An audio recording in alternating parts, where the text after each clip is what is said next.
Good evening, ladies and gentlemen. Law Essentials welcomes you to the 25th edition of the webinar on check bounce. Law Essentials is a student-run initiative by a group of inquisitive law students having a phenomenal idea about the application of law in day-to-day life. I am Mohammad Faransi, founder of Law Essentials India, publisher of Law Essentials Journal, and a student at St. Joseph's College of Law, Bengaluru.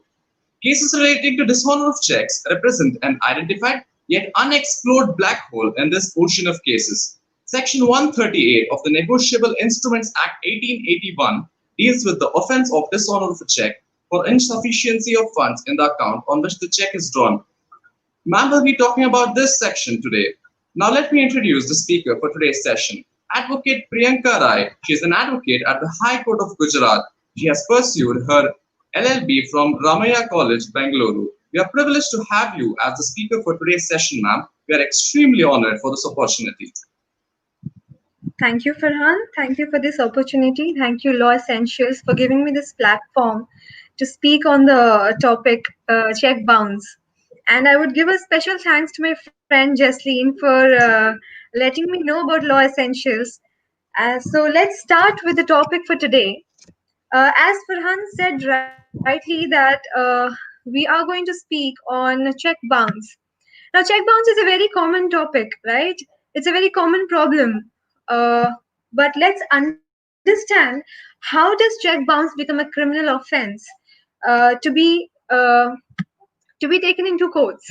So let's first understand what does negotiable instrument mean. Now, negotiable means anything that is transferable, and instrument means which is into a written document. So negotiable instrument is anything that can be transferred and it is into written documents. Now, how many types of negotiable instruments are there? Let's see. So there are totally three types of negotiable instrument. And the first one being promissory note, the second one being a bill of exchange, and the third being checks. That is the topic for us today. So now Section 13 of the Negotiable Instrument Act 1881 defines, it says the meaning that promissory note, bill of exchange, and check comes under the ambit of negotiable instrument. And Section 6 of the Negotiable Instrument Act defines check as a bill of exchange drawn on a specified banker and not expressed to be payable otherwise than on demand. And it includes the electronic image of a truncated check and a check in electronic form. So now check is a liability or a debt to the other person. So now let's see how does it becomes a criminal offense. So according to the introduction, Section 138 of the Negotiable Instrument Act deals with check bounce or dishonor of check. Now, what is dishonor of check? The label itself suggests that when the check is not honored in the bank, it is dishonor of check, right? So, what can be the reasons for dishonor of check? It can be either insufficiency of funds, or when the drawer of the check says gives a stop payment instruction to the bank. Now, Section 138 of the Act talks about dishonor of the check for insufficiency of funds and other reasons. What are the essential ingredients for a check to be dishonored? There are, I'll tell you the key requisite for a check to be dishonored. And the very first reason being the check has to be drawn by a person, of course. It has to be drawn to a banker, and the check has to be drawn for a payment of money to another person.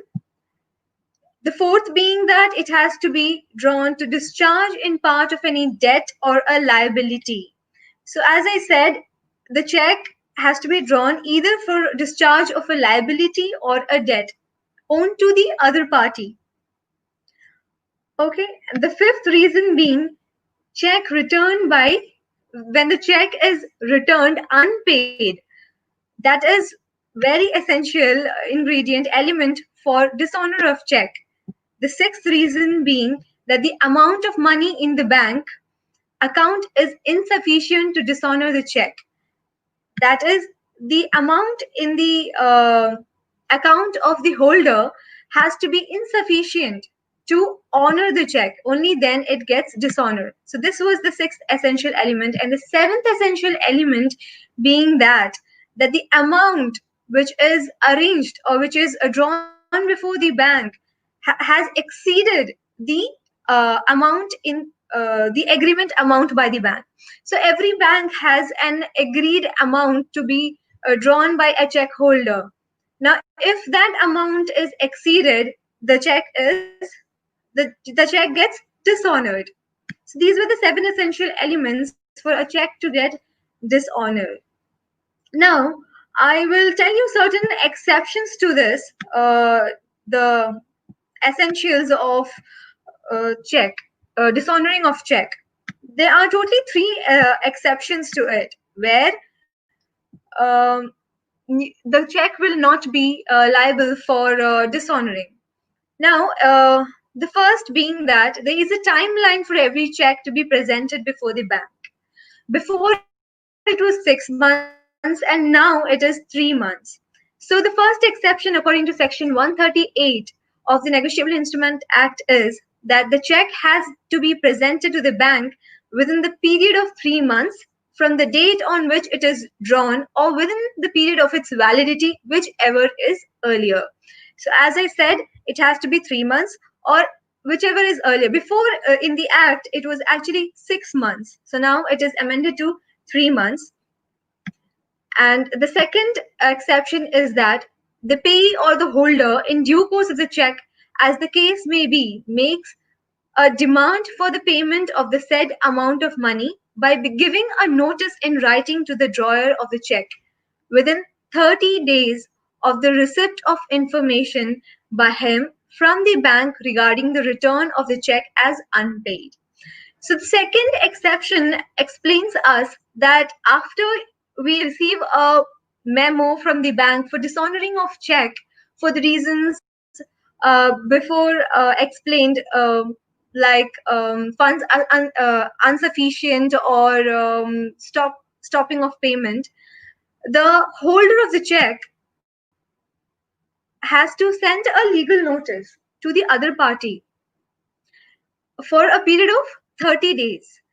And that is when this time is a very crucial time for you to initiate a legal action. Why? Because it is not the dishonoring of check that results to a criminal offense. It is after the time is finished, that is 30 days of time after the dishonor of check, a legal notice has to be sent for a time period of 15 days.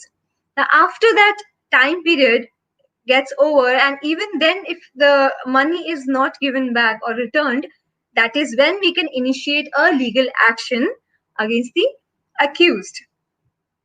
So this is one of the important essential, the exception to it. So if this is not complied with, then there is no check bounce case.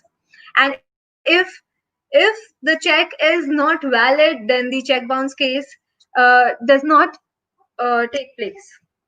Now, the third exception is the drawer of such check fails to make the payment of the said amount of money to the payee, or as the case may be to the holder, in due course of the check within 15 days of the receipt of the said notice.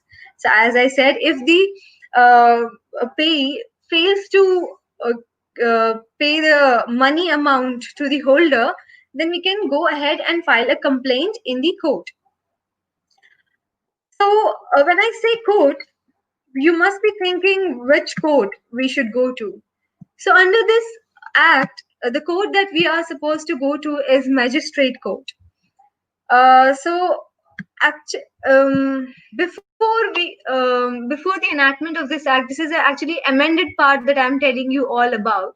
Before that, we could go to the courts, but actually there were a lot of check bounce cases before the courts. So the court decided, the judiciary decided to just segregate it to the magistrate court, and henceforth All the check bounce cases are dealt by the magistrate court or the first class judicial magistrate, which is the hierarchy of courts in the judiciary.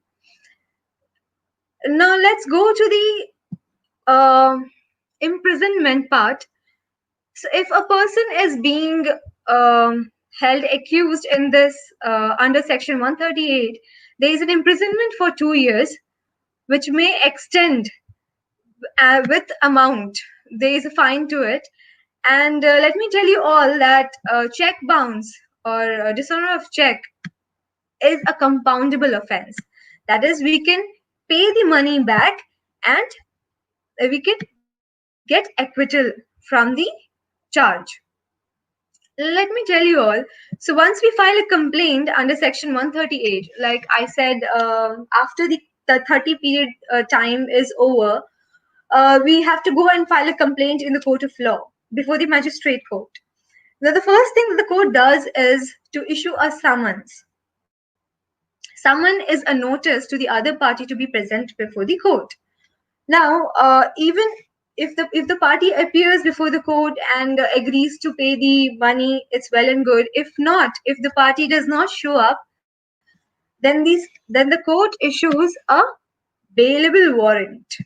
Now, bailable warrant is something where you can get bail before, even in the police station by paying the compensation, and then appear before the court.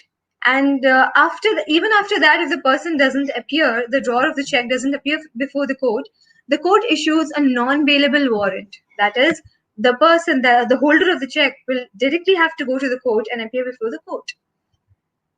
Now let's talk about cognizance of offense under section 138. Now section 142 of the Negotiable Instrument Act states that the cognizance procedure, and it states about the cognizance procedure and jurisdiction. Now, what is the procedure for filing a complaint? The very first being that the complaint has to be in writing. The second being that the payee or the holder in due course of the check has to make the complaint within the 1 month from the date of cause of action arises. And the last being that it has to be done before the Metropolitan Magistrate Court or Judicial Magistrate of first class. This is what section 138 of Negotiable Instrument Act provides. Now, even after the 30 days time period provided by the court is lapsed, the complainant can go before the court and file an application for condonement of delay and proceed with the complaint. But that has to be justifiable before the court of law. There has to be a good reason to back by for the case to be admissible before the court. Now let's talk about the jurisdiction under section 138. Now, offences under section 138 shall be inquired into and tried only by a court within those local jurisdiction where the check is delivered for collection through an account, the branch of the bank where the payee or holder in due course, as the case may be, maintains the account and is situated. So the jurisdiction lies where the account holder resides, where the check is being bounced, where the memo is being issued. So these are the jurisdiction. So where the person resides, where the memo is issued, where the branch of the bank is located. These are the jurisdiction where we can institute a case, a complaint. So let's now talk about what are the documents required for filing a complaint under section 138. So the very first being that there has to be memorandum of parties. Second, is there has to be a complaint under Section 138 of Negotiable Instrument Act. Third being that summoning of evidence, or there has to be an affidavit. Fourth is list of witnesses.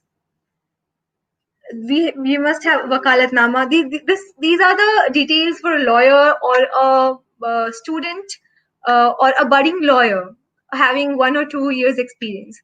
So these are the list of documents you must have to file a complaint before the court. That is memo of parties, wakalatnama, then your affidavit, then your list of witness, list of documents that you have. List of documents can be the very first being the check, the legal notice, then if there is an agreement or if there is any evidence that you have.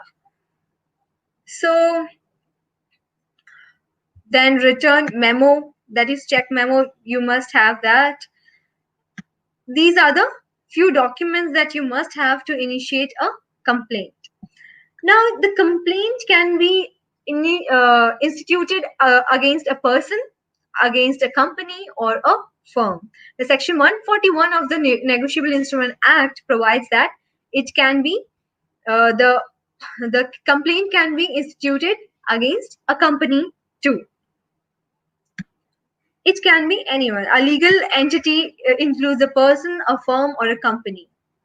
And if we are instituting a case against a company, a complaint against a company, you can add the directors to the complaint, and you can send the legal notice directing it to the director.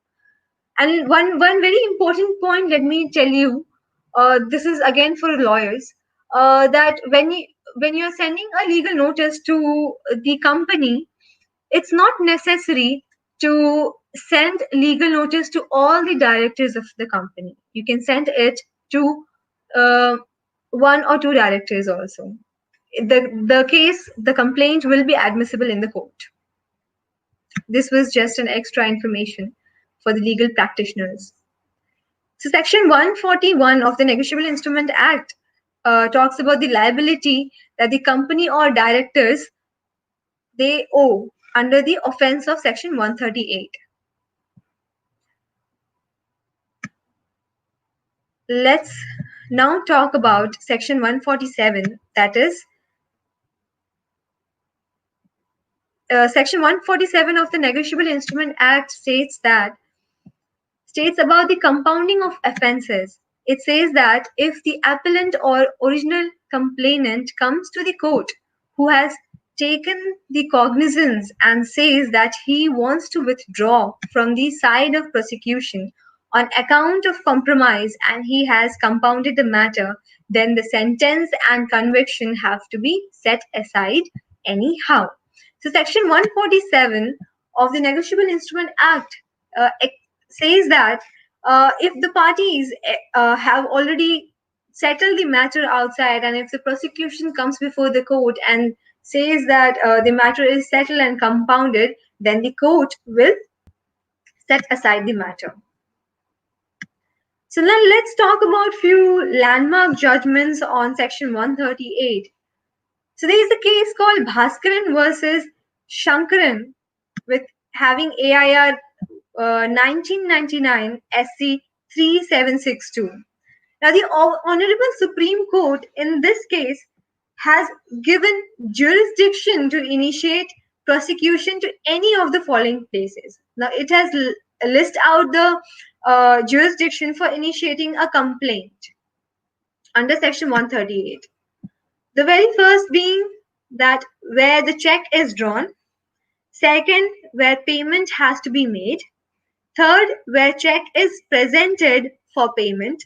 Fourth, where check is dishonored. And fifth, the place where notice is served to drawer. So this was a landmark case, and this gives us the jurisdiction for initiating the complaint. And another case, that is Indian Bank Association and others versus Union of India and others, having AIR 2014 SC 2528. Now it tells us about the procedure that is to be followed under section 138. Now, as I explained you all, the procedure starts by giving a legal notice. That is, after you get a memo from the bank, uh, within that 30 days period, you have to send a legal notice for 15 days. And thereafter, after the 15 days gets over, having in mind that you just have 30 days to initiate a complaint, so you'll have to finish your legal notice and give the time for reply. Everything has to be done within that 30 days. And after the day the timeline gets over, you can go and file the complaint before the magistrate court. So there, even in this case, the court has said that the metropolitan magistrate or judicial magistrate should adopt a pragmatic and realistic approach while issuing summons. Summons must be properly addressed and sent by post as well as email address got from the complaint. So the summons that is being sent by the court are by post and by email address. Now, court may indicate the summons that if the accused makes an application for compounding of offences at the first hearing of the case, and if an application is made, court may pass appropriate order at the earliest. The court concerned must ensure that the examination in chief, cross-examination and re-examination of the complaint must be conducted within 3 months of assigning the case. So the timeline for the entire case to be conducted is 3 months as per the judgment in Indian Bank Association and others versus Union of India. The court has the option of accepting affidavits of the witness instead of examining them in court. Witness to the complainant and accused must be available for cross-examination as and when there is direction to this effect by the court. So these were the few landmark judgments on this on the procedure and the jurisdiction. There is another case of Supreme Court where Anil Gupta, in the case of Anil Gupta versus Star India Private Limited company and another in 2014, the court said that only drawer of the check falls within the ambit of section 138 of the Act, whether human being or a body corporate or even a firm. So as I said you before, that the complaint can be filed against a person, that is the drawer, or a company if it's in the name of the company, or a firm if it's a partnership firm registered under the Partnership Act. So these were few insights on section 138. I would like to ask if there is any doubt regarding this. Um,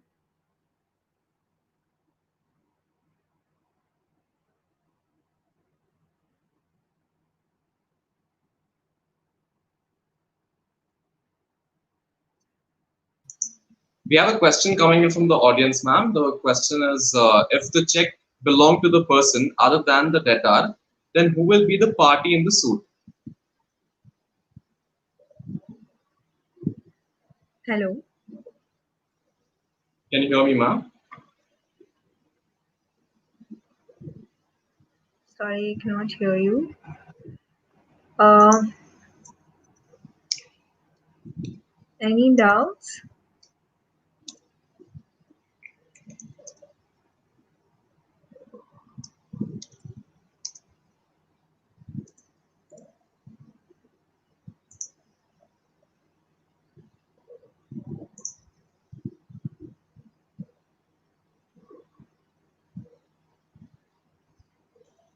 Can you hear me, ma'am? You can go ahead with the question which is put up on the screen. Okay, got it. Yes.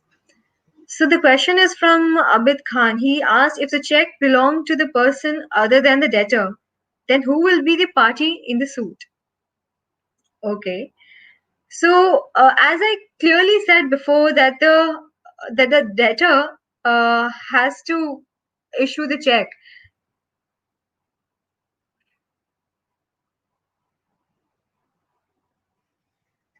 The debtor has to issue the check. Only then we can institute the case, the complaint in the name of the debtor. If it belongs to some other person, how can we institute a complaint against that person? So the debtor has to be part of the complaint, because that's the whole point of instituting a complaint, right?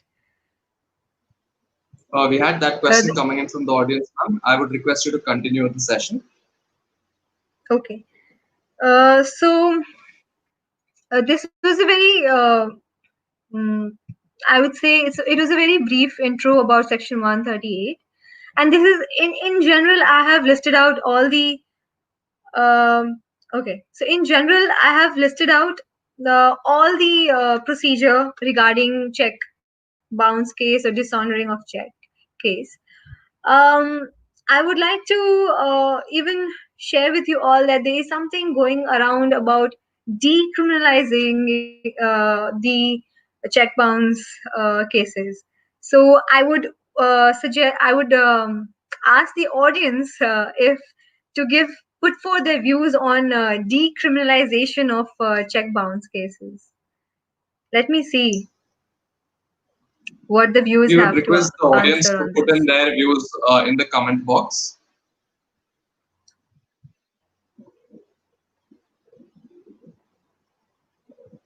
I didn't particularly understand the concept of decriminalization, ma'am. If you can throw some more light on that. Okay. So as I was speaking about criminalization of the check bounce cases, when I say criminalization, it means you give a punishment for an offense. Now dishonoring of check is a criminal offense under Section 138 of Negotiable Instrument Act, which says when you present the check before the bank, and if it is dishonored, and within the 30 days time, if you send a legal notice, and even after that it is not honored, you don't get your payment back, then you're liable for 2 years of imprisonment or fine as decided by the court. So this is called criminalization. Now, when I say decriminalization, it means that you remove that imprisonment term. So you give a flexibility to it. So I want to know. I read an article which say that it is going around that the judiciary is deciding to decriminalize this section. So I want to know from the viewers what are their views on this. I have my personal view on this, but I want to know from the viewers, or at least from you, if Surely, not ma'am. viewers. I particularly, in my opinion, the decriminalization of it would be a better idea because treating a normal person who is not able to pay off his debts at par with a criminal, treating him in a criminal aspect is much grievier of in more of a grievier offense as such. So I think maybe even the 2 years can be reduced down at least to maybe a month or 6 months to a maximum. Because 2 years is too long a Okay. time for just a person who cannot pay off his bills. All right. Okay. Thank you. So let me share you my view. See, this section was enacted with the main reason for the business operators, so that they can have trust in the other party. Now, if I, in my personal view again, if I had to decriminalize Section 138, the other party will never take me seriously, right? I am giving my, for example, I have to sell about 50 kgs of a flour, and the other party gives me a part payment of it, and for the rest of the payment, for example, 4 lakhs is still due. What would I do for that? He has given me a check which is dishonored. So what would I do then? So in business, so the main reason behind enacting this act was to bring seriousness uh, among the people, among the investors, among the business owners, so that other people take it seriously. And yes, of course, we have our legal resolution to it, and people have faith in legal system. So then the business will go smooth. This is one of the intention to enact 138. So, in according to my views, decriminalizing is not a good option. It gets good for the judiciary because there is a lot of burden on judiciary in dealing Section 138 cases, but not for the people in general, because I feel there is a large amount of people who are dealing with such people in day-to-day life, and this is the only legal resolution that they have. Because in my personal life, I have a lot of clients who come to me and they say that my clients have made partial payment, but they have given us a check also. But when I went to the bank to present the check, it got dishonored. Now what should I do? I am calling my client, they're not giving me the payment. So all these are the issues. So that is where we lawyers come into picture. That is where we come there helping there. Yes, ma'am. We have a question coming in from This is Advocate it. Sunil Joshi. Anything else? Mm-hmm. Under If we fail 130, to what file are the the case other under remedies? 138, what are the other All remedies right. available? Okay. So if you fail to file under 130, then you can file a money suit, a civil suit before the civil court. And again, that depends on the compensation amount that you're giving. Like you, of course, you'll have to go and file.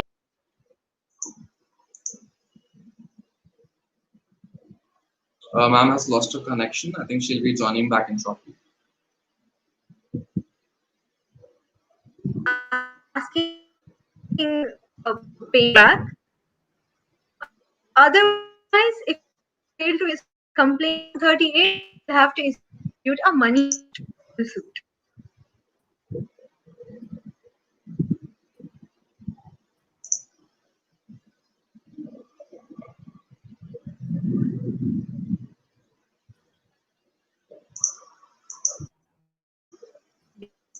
The to fail answer on that, fail as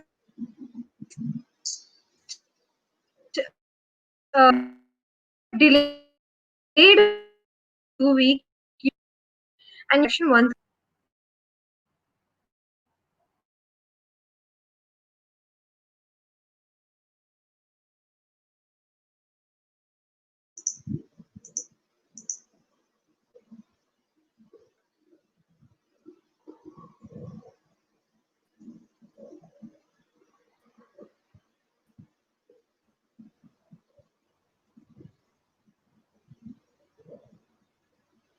Ma'am, you had lost a connection and we couldn't hear you. If you can go about it again.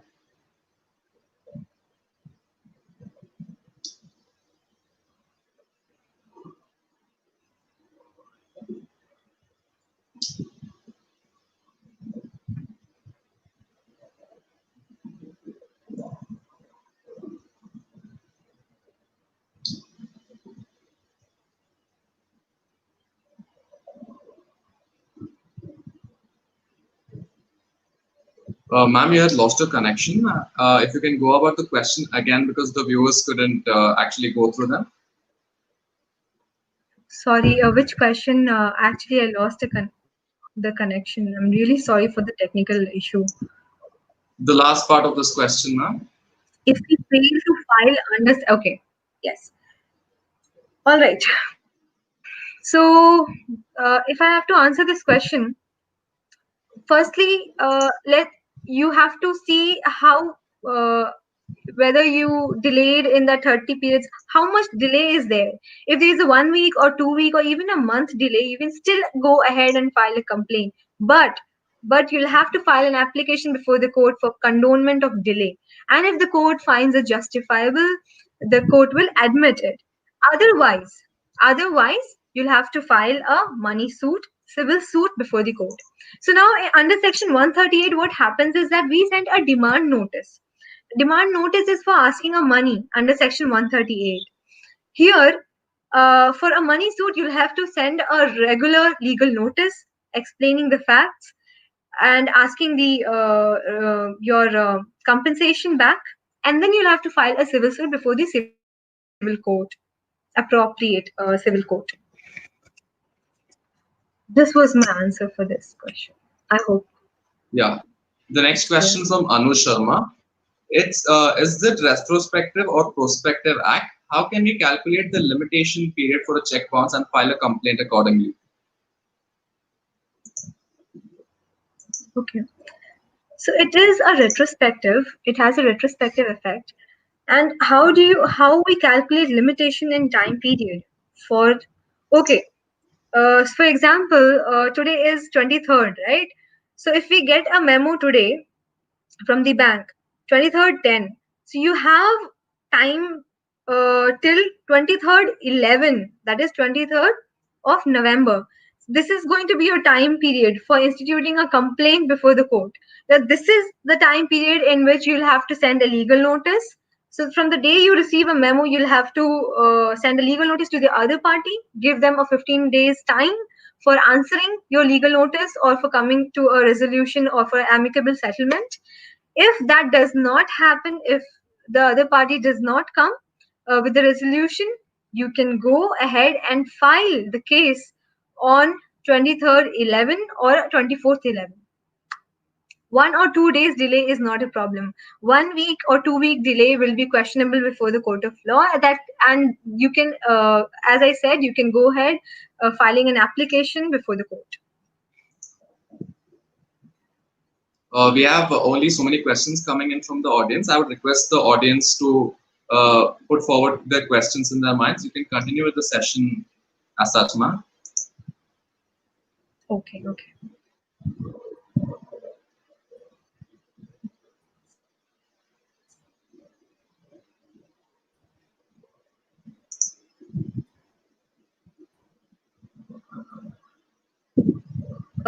I thought I'll just share an information.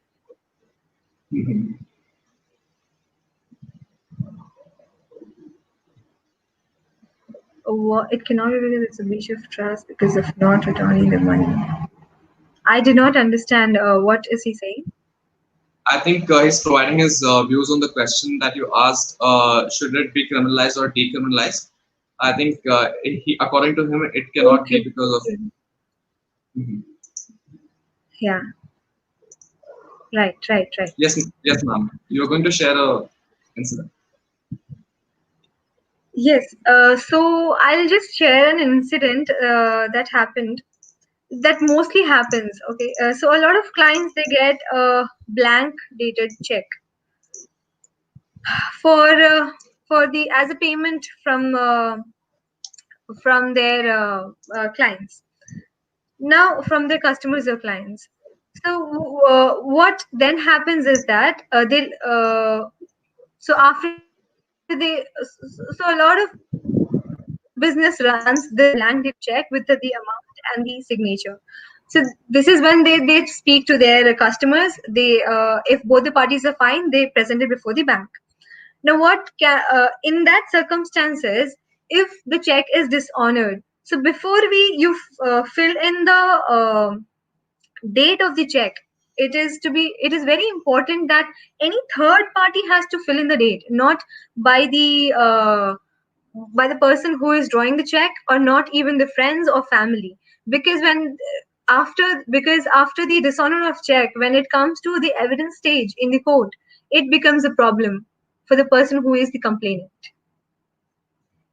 And for the accused, you have to show that there was no liability on you, or there was no debt on your side. Only then you can escape from this complaint. As I said, because check bounce case is all about liability and a debt on the other party. So it is a presumption in the court of law that the accused had a debt or a liability on the them. So the accused has to clear, as a defense, they have to clear that they did not have any liability or any debt. But the accused cannot say as a defense that I did not know that the check will get bounced, hence I gave the check. So this is never a defense. So I had a particular thing in mind, ma'am.